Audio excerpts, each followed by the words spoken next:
and we actually called the helpline number to discuss with them what is it that you want us to do, and are we eligible or not, etc.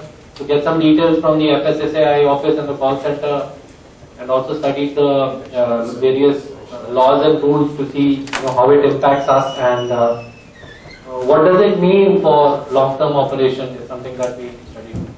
So maybe we can just have an interactive session, but what I will do is I'll give you a brief idea about FSSAI as I have understood it to be. Can I just, am I audible? Yeah. Actually, Okay, you can keep it on the table and it will work, still work. Just leave. And well, should I Hindi में बात करूँ या English में? Because we don't understand English. हाँ? English. तो जब आपके साथ से बाद में थोड़ा चर्चा करेंगे, लेकिन ये जो कानून आया है इसका असर हम सब पे है. और हाँ? No, I'm just explaining to them such that later on we can tell them कि कैसा है. ये जो कानून आया है इसका असर हम सब पे है. इसके बारे में एक बार चर्चा हो जाए तो फिर अलग से बातचीत करेंगे. So essentially it's a collection of 6 regulations. The first one is the licensing, the actual licensing and registration. The second one is the packaging and the labeling. The third one and the fourth one are related to the food additives per se. The fifth one is prohibition and restriction on sales. What is going to be allowed to be sold and not. This, there's actually more than 6 what I said. It's 7 actually. So the sixth one is about contaminants, toxins and residues. And the last one is about the designated laboratories and the sampling requirements for food. So essentially they have identified a terminology called food business operator. Any kind of entity involved with the manufacture, processing, storage, value addition and anything to do with food comes under the purview of FSSAI. So it doesn't matter if someone else is milling for you or someone else is pounding the masala for you. If you are involved in the business transaction aspect of it, you come under their purview. You will have to go for the registration as well as a license. And Professor Supal, you may just correct me in case I overshoot on something and some correction is required. Even a kirana store comes under the. Even a hawker, it is said that even a hawker has to go and register himself there. We understand food and fiber. Government understands better.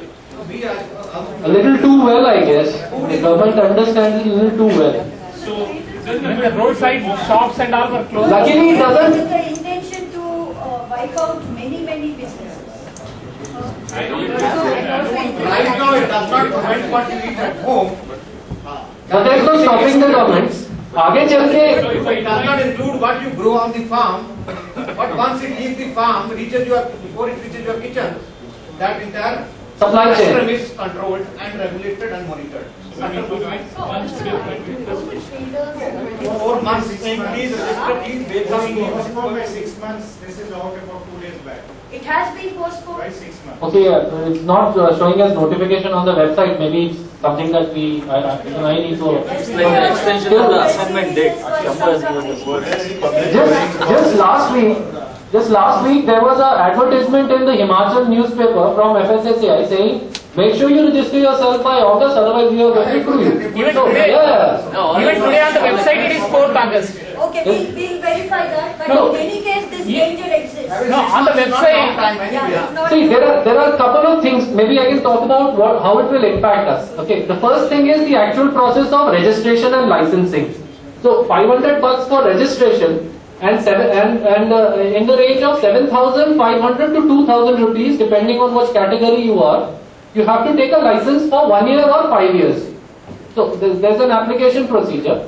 Now this is just the basics of how much it's going to cost. There were a couple of problems which we faced there itself. We called up the call center. We said, okay, we think about the registration, licensing. Who do we apply to? So they gave these 2 very funny criteria. They're saying if you operate in just one state, you have to apply with the authoritative body of FSSAI, who is generally the municipal health inspector, and you have to apply to him. And then we ask, what if we operate among states? If you operate more than among states, so basically there are two categories. There is a central category of registration and licensing, and there is a state category of registration and licensing. This authority is under Ministry of Health and Family Welfare. Okay. Yes. This is if you operate in one state, okay. And if you operate in multiple states, then first you have to do a registration licensing at a center, that is the central nodal body.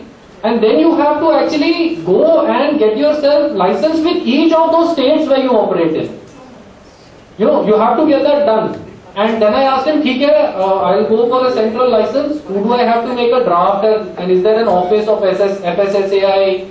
What do I have to do?" They said, no. This one gentleman, Mr. So-and-so, has been designated as the authority person by the government. You have to fill out the draft in his name. I said, what the hell? How can I fill a draft in the name of a person? Tomorrow he leaves his job and goes, he'll take the draft with him.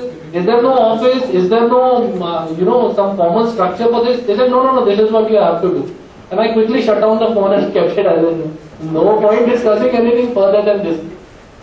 This is this one part of the operational part. Now coming to the aspects of how it impacts people, some of the participants here.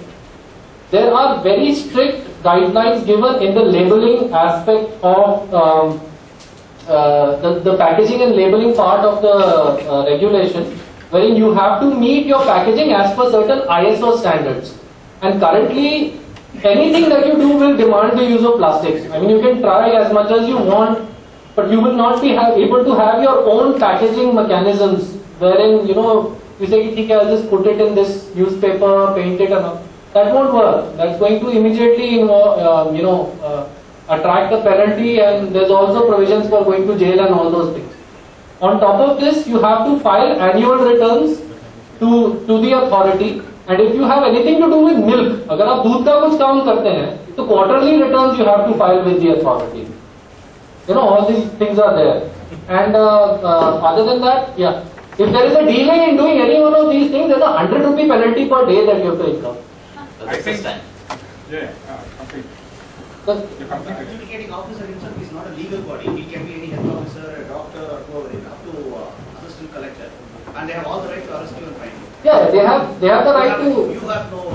Oh, and another thing, in the sampling and the laboratories and the sampling, this thing that it is upon the authority that they may ask you after your registration that you have to mandatorily go for 2 samples tested in any one of the laboratories that they mention at your cost and submit the report to the authority along with your return. For all such of operations.